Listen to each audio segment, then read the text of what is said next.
see? What exciting adventures will we choose?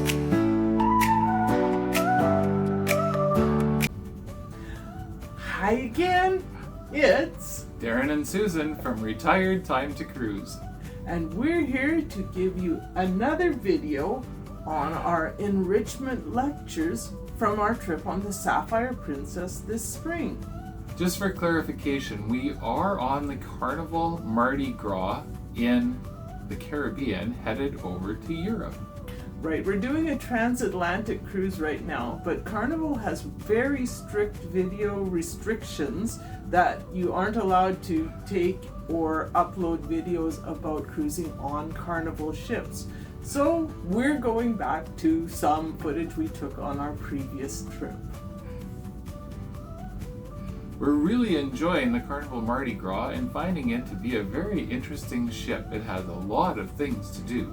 It's big and there's lots of stuff and we are enjoying it, but we're just trying to follow their policies as closely as possible.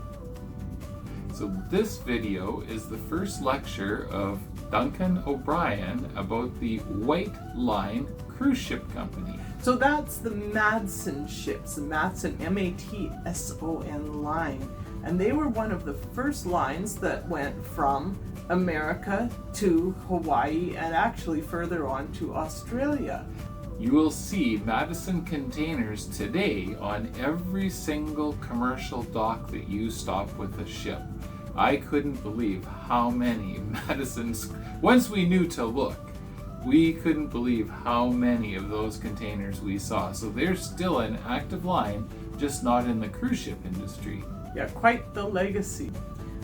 So I recorded his entire lecture, but Duncan uses some music that might be copyright protected. So we don't want to risk having a strike on our channel for a copyright. So there might be spots where we've cut his music and put our own in to cover up. Nothing about Duncan's lectures, they were fabulous. We just want to stay within YouTube's rules. And we also want to promote Duncan himself, because if you ever get a chance to be on one of the ships where he's a lecturer, he is a very good and entertaining lecture giver. The only bad thing about Duncan is for all of us Canadians, he's a Toronto Maple Leaf fan. So when we were on the ship, the playoffs had just started, and of course being from Edmonton, we are Oilers all the way, which they did make it to the very last, and they lost the cup in the 7th game. But he was all excited because the Leafs had finally made the playoffs. We hope you enjoy his lectures as much as we did. Duncan does do a very good job with the lecture, and he's very well thought out and very well articulated in his speaking. Enjoy the video. My name is Duncan. I'm from Canada. The topic that I present on, if you're not familiar with this, the white ships of Matson Line. Matson was pretty much the company that started luxury cruising on the Pacific, particularly between California, Hawaii, the South Pacific Islands, New Zealand, and Australia. So luckily, on this cruise, we're going to be covering a lot of that same territory, and it is almost 100 years later from when this started. But you're going to find out through my presentations, it's not just a history of ships or places, it's a history of people. And because we're all cruising to Hawaii and to these places, we are all part of this history. So it means a lot to me that you guys come to my presentation. Hopefully you'll come back for all of them. But by being here, you're going to be part of this ongoing journey of cruising. And it's something that's a big passion of mine. You're going to pick up on that, I think, and the history. And I have a lot of photos and videos, and let's get started.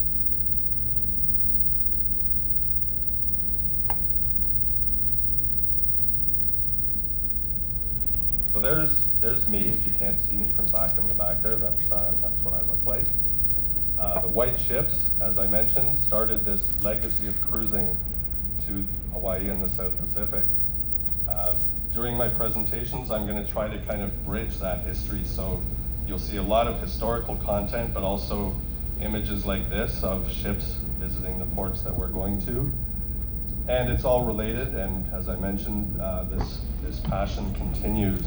Another part of how I bring sort of the history forward and connect it to the modern era is I actually gather content during this cruise. We're a bit early, so I haven't had a chance to get too much for you so far, but I do shoot video. That's kind of my work back in Canada. And I've already got a little clip here for you just to give you a sampling of some of the things that I'll be collecting during the next few weeks.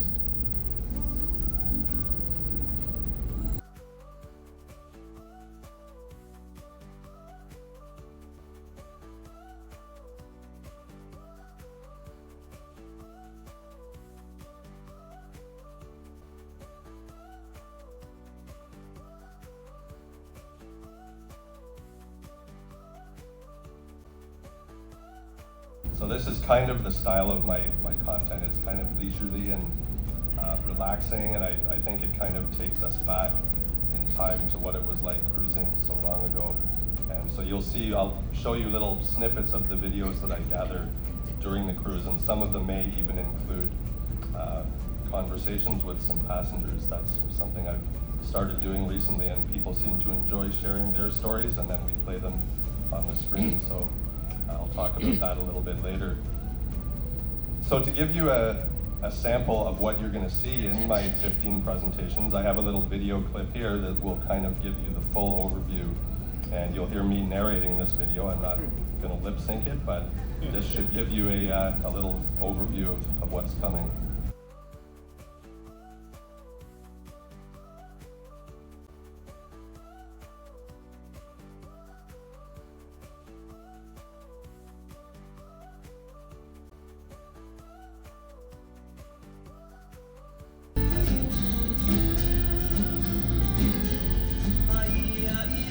My series of enrichment presentations will be a journey down memory lane.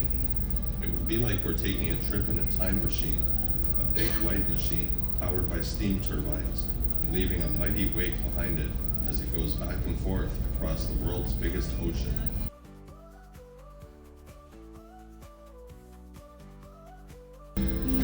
During my presentations, I'm going to show the enduring influence of a beloved American maritime company that was founded almost 150 years ago by a Swedish sea captain and businessman named William Matson.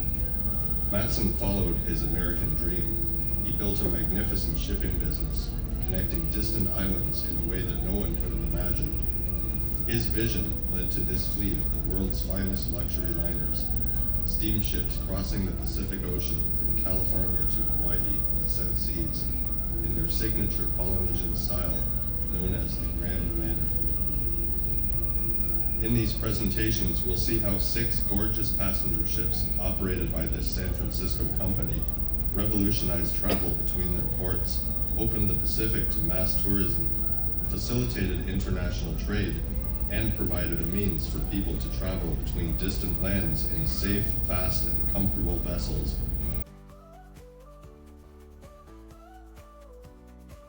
We'll also see how the glamour and romance of the era was immortalized in pop culture, art, music, and entertainment, giving us a treasured reminder of the ship's enduring legacy.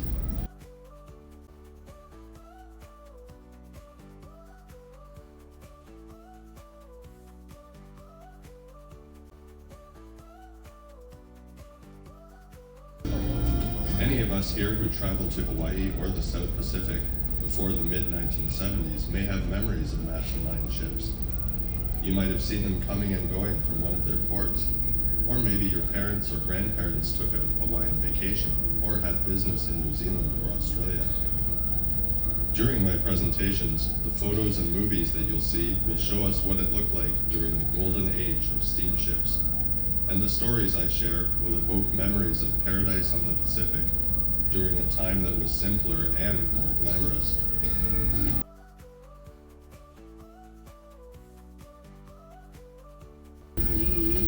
We'll see how modern cruise lines like Princess have continued the tradition of excellence created by Matson, adapting their original trademark style into modern innovations that we all enjoy in the giant cruise ships of today.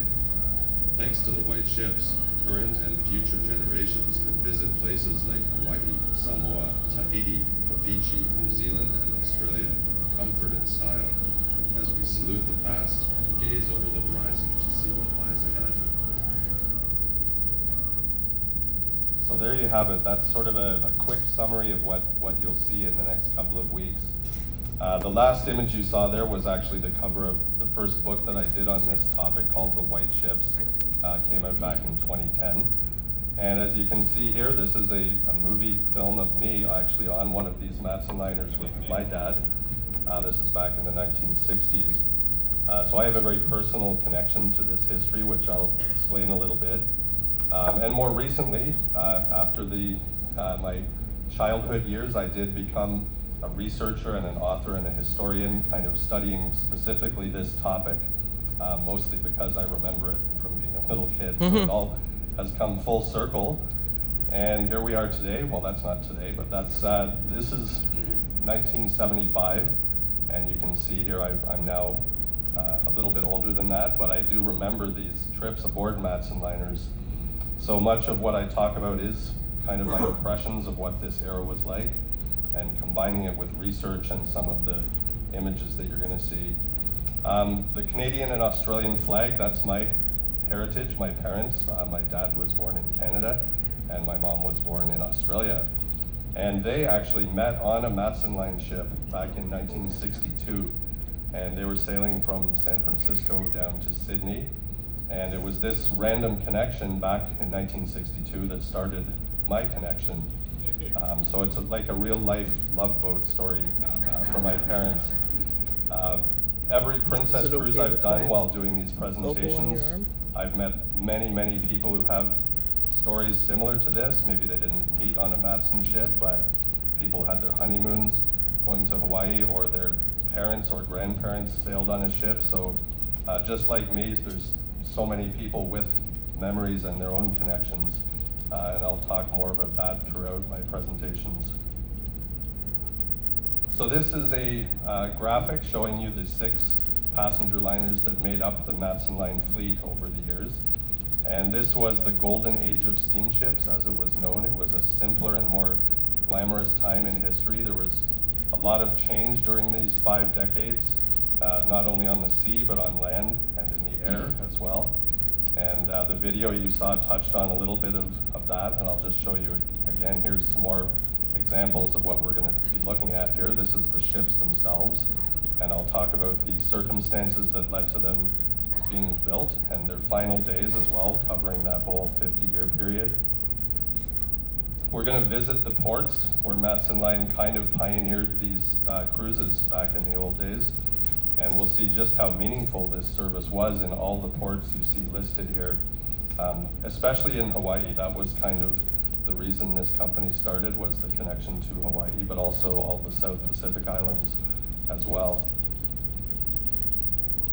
We're going to talk about the people from this era, both passengers and crew, and how important this era of shipping was for the people not only who worked on the ships, but on shore. All the businesses that started because of this new shipping service, especially on those remote Polynesian islands. A lot of it was because Matson Line started calling on those places, why they were able to develop in those years. We're going to also see how Matson service was connected to the art and style of this really interesting period in our history. Some of the events going on in the world and the influences that were all part of traveling in this era. It was a very different time, as I'm sure many of you remember what it used to be like traveling. It was a big part of pop culture, these cruises. I'm going to have a few presentations where you'll see examples from entertainment and movies and things like that, and the media, and just how all this era was portrayed. World War II, a very important part of this history. It's something I didn't know about when I first started researching it. I knew about the passenger ship reputation and the service. This is a really significant part of this story, and I do a couple of presentations actually about this period. I think you'll find those very interesting, and lots of emotion connected to this section of the story. And we're going to talk about the legacy and what this era meant for cruising in the Pacific, especially, and how ships have connected people, like all of us. Like I mentioned, we're kind of now part of this history. And we'll see how this started going back to 1882.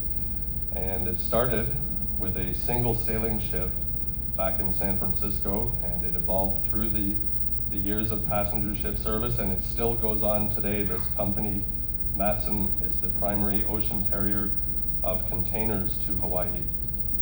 And we'll talk a little bit about that as well, just how meaningful and important this company is to so many people still on the Pacific. Eventually, as this illustrates here, the company did return to its cargo routes. The passenger business doesn't exist anymore, at least for Matson, but that's kind of part of this ongoing story again, how Matson started it and what they've left behind.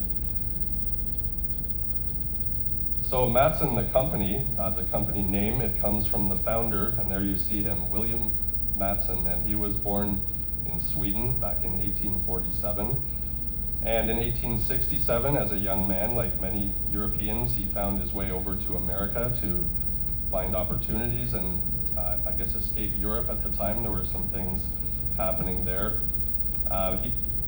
He did make his way to the booming port of San Francisco. Many people ended up on the West Coast around this time, and especially right after the gold rush, San Francisco was a booming port. And having worked on ships, he sort of paid his way across the Atlantic and around South America to San Francisco by working on ships. So he gained lots of experience. And when he finally arrived in San Francisco, he was able to quickly find work with all the shipping happening there. And one of his first jobs was with a very notable German man. This man's name was Klaus Spreckels. And Klaus Spreckels was kind of legendary. He had a nickname, and his nickname was the Sugar King. So why was Klaus Spreckels called the Sugar King? Well, it happened that after migrating from Europe to the United States back in the 1840s, he started off in the grocery business and went on. There's a long story between that, which I'll talk about later, but he ended up being one of America's wealthiest industrialists in the mid-1800s. And most of this was because of his investment in the sugar trade, both in Hawaii and in California. And this sugar trade on the West Coast, it really kind of took off because the Civil War was happening on the East Coast, and over there the sugar trade kind of came to a stop. And so it opened up this demand for sugar on the West Coast. So William Matson, having found work with this gentleman, quickly learned about shipping and sugar and how to be a businessman. And a few years later, after working for Spreckels, there was a very big deal in between Hawaii and California. It was a tariff agreement. I don't know if I can say that here, but I'm going to. So they had a tariff agreement, and it was, I guess, reciprocity. In this case, the agreement was a deal where sugar could be imported over to the mainland of the United States with no tariffs. And likewise, products and items could be shipped from the mainland back to Hawaii without tariffs. Part of this deal, it really made the sugar industry take off now that they could be sent to the mainland with no tariff. But part of this deal also included a land deal, and basically the United States negotiated with Hawaii's king, who was Kalakaua, and he offered them access to a very highly valued piece of land as part of this reciprocity. And this land in 1887 ended up becoming what is now commonly known as Pearl Harbor. So this was a huge deal when this happened in 1876, and it kind of evolved. There were economic consequences, political, social, all over Hawaii and in the United States. So for William Matson, being part of this industry as it was kind of exploding, this really was good timing for him, and he developed skills as a businessman, and he'd already learned how to sail ships, so he became a captain. and he decided to get in on this sugar industry himself. So now we're in 1882, and with assistance from Klaus Spreckels and a few others, William Matson acquired this three-masted schooner, which was called the Emma Claudina. Emma Claudina was actually the daughter of Klaus Spreckels, so a family connection there. And he sailed this ship, his maiden voyage, from San Francisco to Hilo, taking a bunch of supplies over to the island, the big island of Hawaii, and returning with a full load of sugar, as well as molasses and coconuts and a few other things, railroad ties. So this kind of kick-started the Matson business.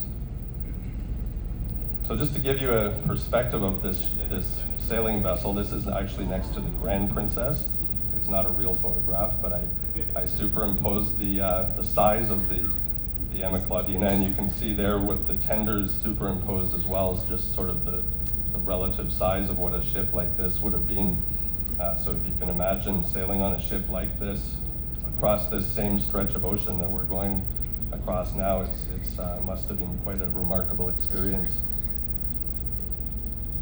Typically, this crossing did take about 17 days, as long as there were trade winds blowing to help the sailing vessels cross.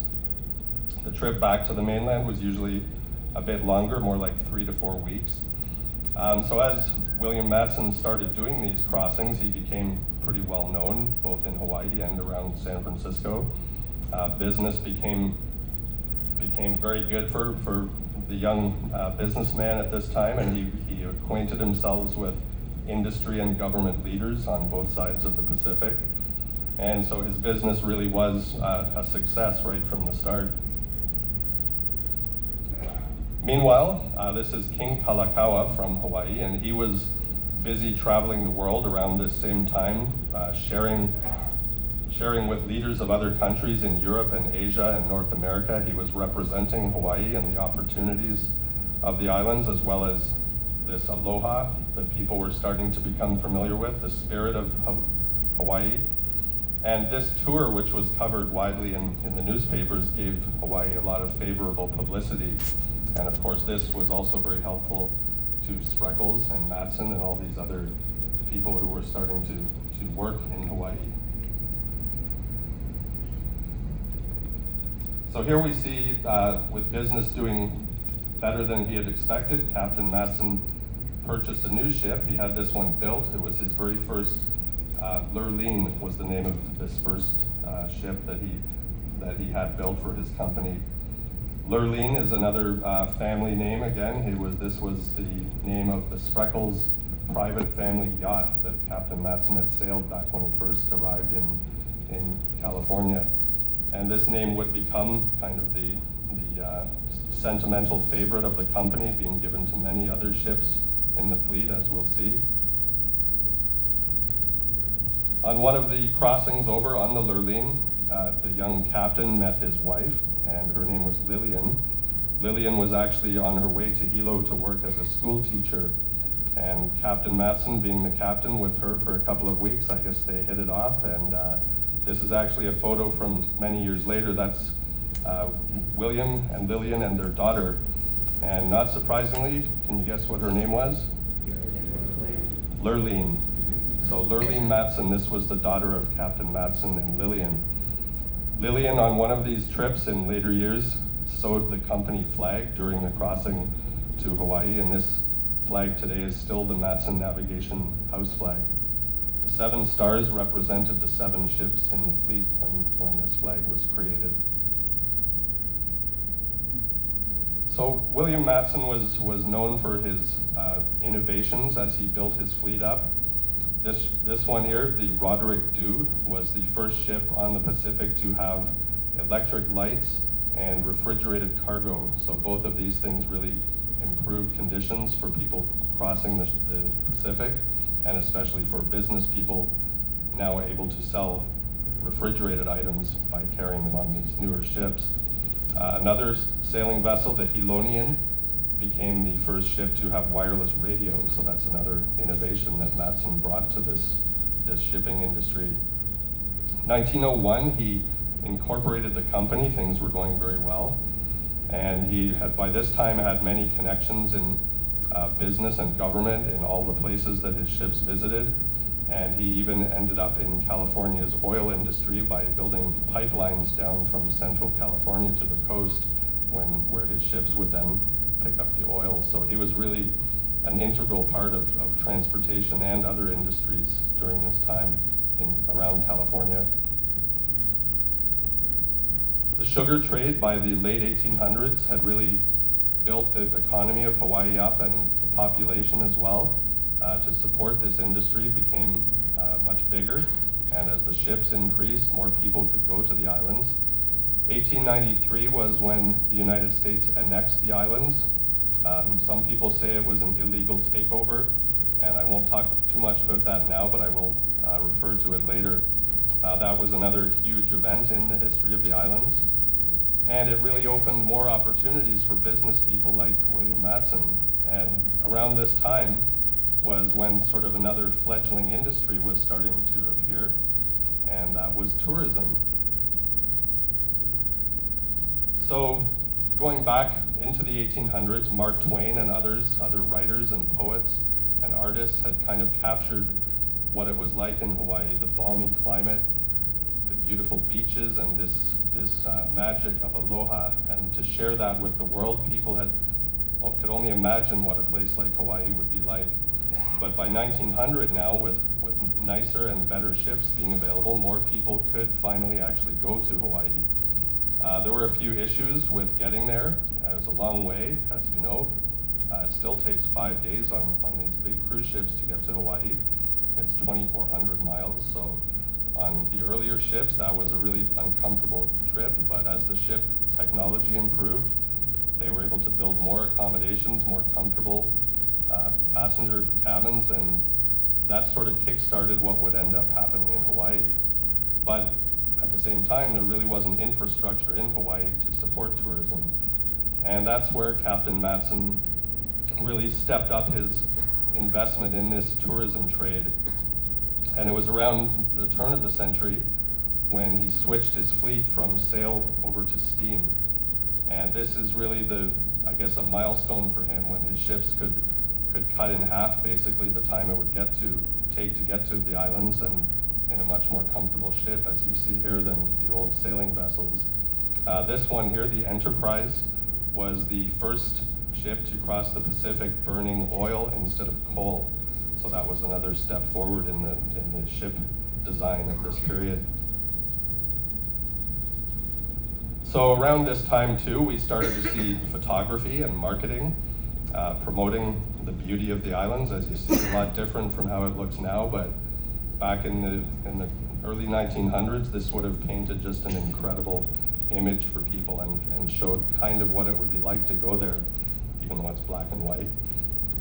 So this was around the time when the first infrastructure for tourists started to appear. As you can see, a few kind of the earliest hotels in Honolulu to welcome a few passengers.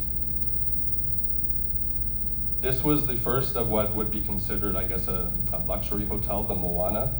This was 1901, and this was another big milestone for the Hawaiian Islands. So they had 75 rooms. This is right on Waikiki Beach, and each room had its own bathroom and telephone. This was unprecedented. The first electric elevator in Hawaii was in this hotel. And to stay there in the first year, it was $1.50 a night for guests who could afford that. So Matson continued building his fleet with this new hotel now in business. This was the first steamship he built, another version of the Lurline, 1908.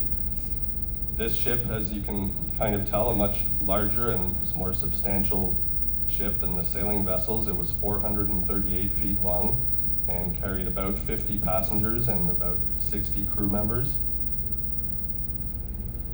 This is the interior of another steamer from that period, the Manoa. They called this room the social hall. So you can see they did make it very comfortable for passengers, relatively speaking. Very, very fancy furnishings and attention to detail in the interior work. This ship, the Manoa, had space for about 90 passengers. This is another one of their now, again, bigger, more impressive ships, the Matsonia from 1913, and followed by the Maui in 1917. And this became Matson's flagship around World War I, and they now had space for 270 people on this ship. So you can see now as time goes on, the ships are getting bigger and a little bit more comfortable. World War I came along. This disrupted everything, of course, around the world, mostly in Europe and North America. And when this happened, the United States took over the fleet of Matson ships, and they were all pressed into service for the Allied forces on the Atlantic. And tourism in Hawaii, of course, came to a halt, and many of Matson's ships were lost during this period. 1917 was another loss for Matson when company founder Captain William Matson passed away in San Francisco. This is his tomb, which you can actually go to and see. It's in a graveyard in Colma in San Francisco. They have a big kind of family mausoleum in a very nice part of the cemetery. William's son-in-law, William Roth, who was married to Lurleen, his daughter, ended up taking over the company. So during this time, with William now passed away and the world changing with the war and shipbuilding making pretty big improvements after the war, this really gave the company another opportunity to expand the fleet, and especially on the passenger ship side. So this is now the Roaring Twenties, as they were known. And Matson, by now, once service started back up after the war, they became the leading company taking people and freight over to Hawaii. They expanded their own fleet and ended up taking over other passenger ship companies here, which I'm going to talk about more in a later presentation. But basically by the 1920s, Matson's fleet had now grown to about 21 ships. So you can see now things really are starting to look very, very bright and prosperous for people wanting to go to Hawaii. So this is the most significant development from this period. This is now 1924. And Matson here decided they would build a floating Palace Express liner. And this would be the first ship in their fleet built primarily for passengers. And you can see an artist's rendition of what that was going to look like. And you can see in Hawaii, this is the front page of the Honolulu newspaper. And it really was a huge piece of news that this change was coming, and it showed Matson's commitment to improving service and bringing more people and supporting tourism. So 3 years later, the company launched this ship. They called it the Malolo. Malolo is the Hawaiian word for flying fish, pretty appropriate name. And this became the first of the 6 luxury liners in the White Ships fleet, which I showed earlier. And there you can see the whole fleet of them. Tomorrow we're going to look more closely at each of them, sort of what they represented, what they looked like inside, and what it was like to sail on these ships. So, going to jump ahead a little bit here. As I started doing these enrichment presentations, I hadn't cruised for a long time, since basically when I was a little kid. And I was very curious to see how things had changed since sailing on these Matson liners back in the 70s and late 60s. A lot of things have changed, but some things actually are still more or less the same. For example, I haven't really changed at all. And, I guess that's a long time, 55 years, I guess. But yeah, things are different. The biggest change that I noticed, and I'm sure if you guys have sailed on ships before the big modern cruise ship era, you can relate to this. The size of the modern cruise ships compared to the old steamships. So this is the Sapphire Princess and the SS Lurleen, Matson's flagship. And you can see back in the 1930s, this Lurleen was actually the biggest ship on the Pacific. It was 632 feet long. And I'll show you, this is a comparison of some of the other sort of notable numbers, I guess, comparing then and now. And I think To me, the most obvious difference is the height of the ship. These newer cruise ships, like the Sapphire Princess, have about triple the number of decks compared to the old Matson liners. They don't really have cargo holds. I mean, there's a lot of stuff on these cruise ships, but it's mostly things for us to enjoy on the cruise, or supplies for the ship rather than taking cargo from one place to another place. So Matson liners had huge cargo holds, and they carried all manner of cargo as well as mail. Mail was a big deal back in those days. Another huge difference comparing these ships is the number of outside cabins with balconies. Sapphire Princess has over 800, and actually it says over 500 there, but anyway, the old Matson liners had only 6. So this is something that when these new cruise ships were built, it was obviously more desirable, especially going to Hawaii and the South Seas, to have an outer cabin, and especially one with a balcony. So this, back in the 30s, they didn't really have the capability or the, I guess, the knowledge of what that represented to have these balconies. But on the Matson liners, they really did invent balcony cabins. They called them lanai suites, and this is an example of one of the 6 suites on the first Matson ships for the people who had the most money, who wanted to book one of these suites. Part of this this image that you just saw in that slide was something that I'm going to talk a lot about in these presentations, and it was how Matson delivered a service to their passengers. It was very personalized, very high level, kind of unmatched in shipping history, at least on the Pacific. And they called this service the Grand Manner. And it really describes, I think, perfectly what this history is about for people who sailed on these ships and people who worked on the ships. Everything was done at a very grand level. And part of that was the places they went to as well. And we'll look at that connection quite a bit. There's lots of examples of this Grand Manner throughout the history of these cruises or voyages to Hawaii. It was very elegant and very stylish, as you see here, the representation of life on board ship. Things have changed so much since then. I mean, I probably won't see these days again, unfortunately. It's just a sign of progress, I guess, but this was how cruise lines kind of provided for their passengers back then. And today it's still delivered, it's just delivered a little differently and with much more passengers on the ships. So I'm going to play you a little clip here. This will show you some examples of this Grand Manner of Matson on a film of a voyage to Hawaii. From the moment of boarding a Matson liner on boat day in San Francisco, there was great excitement. It was a feeling that combined formality and elegance with fun and adventure. And there was lots of time to relax. To pass the time, lounging by the pool was a favorite activity for many, while those seeking more active pursuits could try their hand at paddle tennis or trap shooting. Even simple services like shopping or a haircut were offered with a mid-century flair and style. Indeed, 75 years ago, life was good for those lucky enough to be sailing to Hawaii aboard a Matson liner.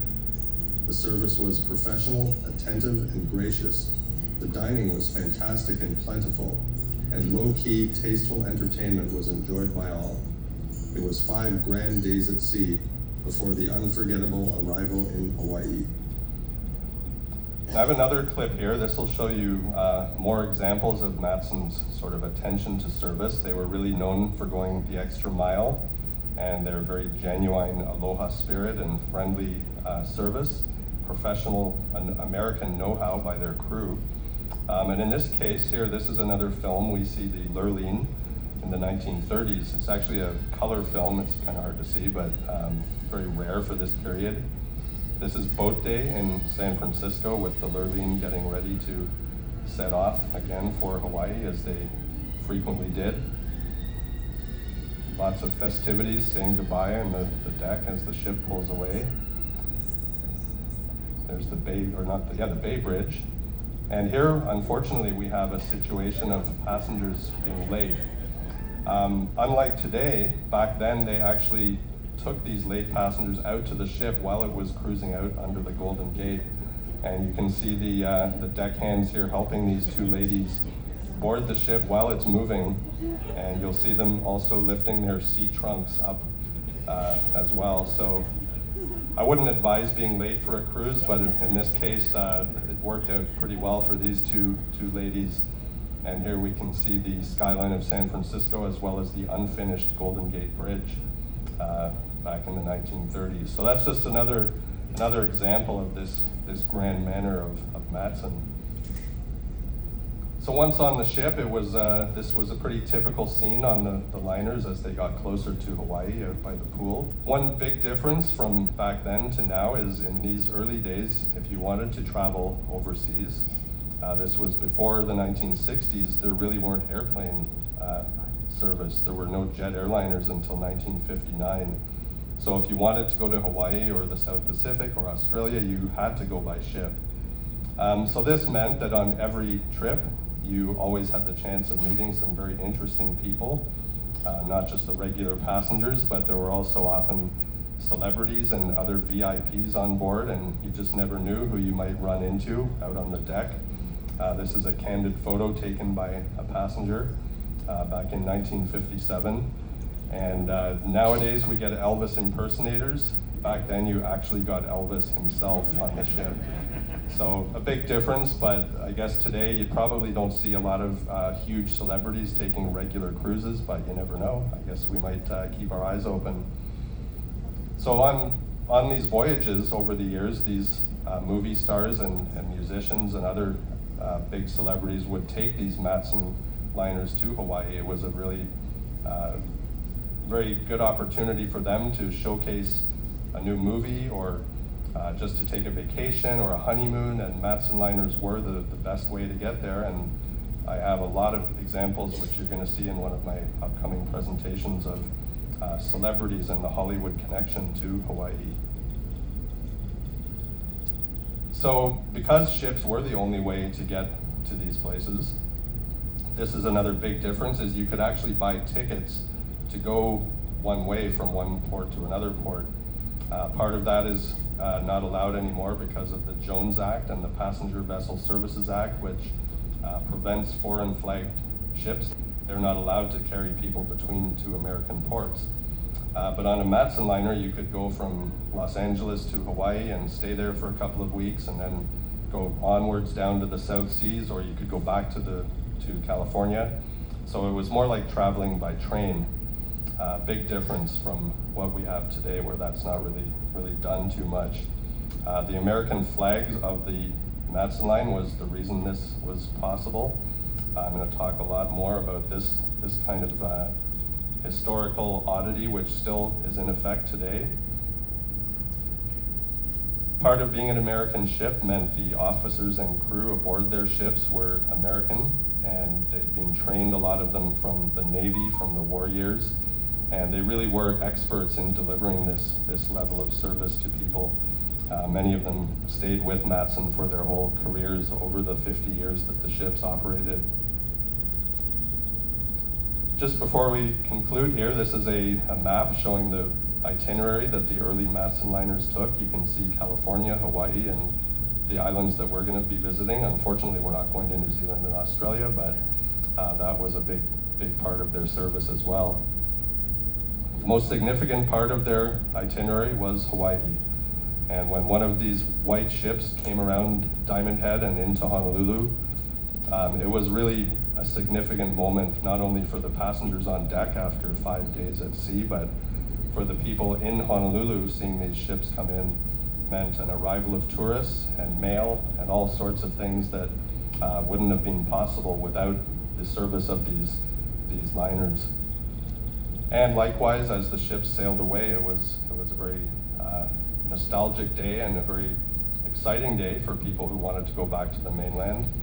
And this day, Boat Day as it was known in Honolulu, this was really what defined Matson and their service over the years, and why they really lasted for those 5 decades. It became kind of the most cherished part of a trip to Hawaii was Boat Day in Honolulu, and we'll see lots more of that.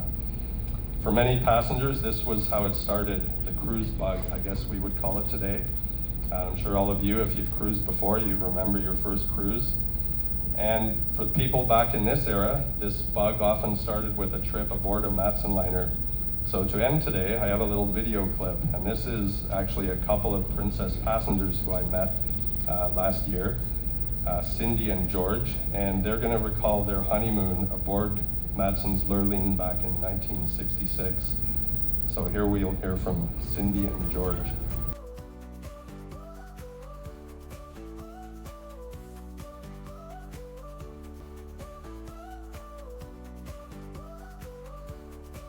September 11th, 1966, we went on the Lurleen to Honolulu. We were married September 10th, and then spent the night at the Mark Hopkins in San Francisco.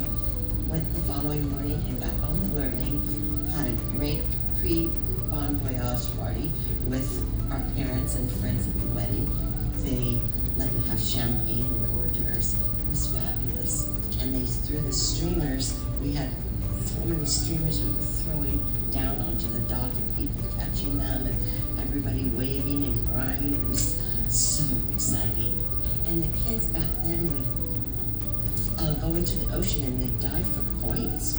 And there was all kinds, it was a big boat day and cool music. Oh, he liked the baked Alaska they went around. They actually burned it, carried it around on fire, which they don't allow anymore. We especially back on it when we just had our 50th anniversary and we got out the pictures a few years back and talked about how wonderful it was. We've done a lot of cruising. Nothing's like the Lurleen. Nothing. And it can't be again, but it was wonderful memories. Yeah, what? Aloha. So there, George gives us the secret to 50 years of happiness. So until tomorrow morning, back here at 9 o'clock, I hope you have an awesome day out there. Aloha. Aloha. That was terrific. It sure was. He does a good job. I liked especially when he presented the couple who honeymooned on one of the white ships, Cindy and George Mellon. And then he met them on a cruise later on. It was a pretty good highlighted feature to have them on a ship as well. He probably ran into them at one of the marriage games. Oh, that would be too funny, wouldn't it? Oh, those silly marriage games. We went to one last night. They're crazy. And they're on every single cruise ship, every single cruise line. You'll see a marriage game where That's they for sure. give away Champagne. their version of champagne. But it is always a nice little highlight of the different cruise lines. I hope you found this entertaining. And now we'll wrap up with a quick ocean joke. How do sea turtles communicate? It's modern day. They use shell phones. Oh, ha ha ha. Hope you enjoyed that. Thanks for watching. Bye Bye now. We're retired, it's time to cruise. Where will we go next? What will we see? What exciting adventures will we choose? We'll make new friends and make some plans. We'll post videos as we visit new lands.